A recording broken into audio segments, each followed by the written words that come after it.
Di suatu sore yang cerah, Upin, Ipin, dan kawan-kawan berkumpul dan bermain bersama teman-teman mereka.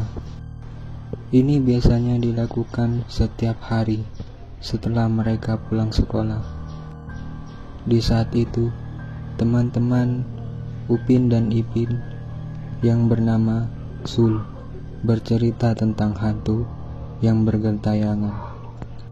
Mereka mendengarkan dengan seksama dan percaya dengan cerita Zul. Tiba-tiba Susanti datang dan bertanya, "Apa yang kalian ceritakan? Nampaknya sangat seru." "Kami bercerita tentang hantu," ucap Sul. Susanti mengatakan bahwa hantu di Indonesia sangat menyeramkan daripada di negara mereka. "Hantu apa yang paling seram di Indonesia?" ucap Upin. "Jalangkung." "Apa itu jalangkung?" ucap teman-teman. Susanti kemudian menjelaskan secara detail. Namun, mereka tak percaya dengan cerita tersebut. Tapi Jarjit kemudian menjawab, "2, 3 matahari, aku percaya Susanti." Akhirnya, menjelang maghrib, Susanti ingin membuktikan bahwa jalangkung benar-benar ada. Setelah itu, mereka semua ditunjukkan bagaimana cara bermain jalangkung oleh Susanti. Kemudian mereka semua membacakan mantranya. Dan tiba-tiba ada sebuah teriakan terdengar. Ternyata itu suara Mei-Mei yang sedang kesurupan. Semua teman-teman di sekitar kaget, terheran-heran dan bertanya, "Ada apa dengan Mei-Mei?" Teriakannya semakin kencang. Dan Mei-Mei pun berkata, "Aku adalah Isabel. Aku adalah hantu Belanda yang ditembak mati dan dibuang di sungai." Mei-Mei pun menghampiri mereka semua.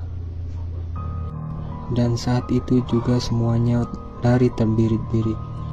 Mereka mendatangi rumah Atok dan memberitahu apa yang telah terjadi.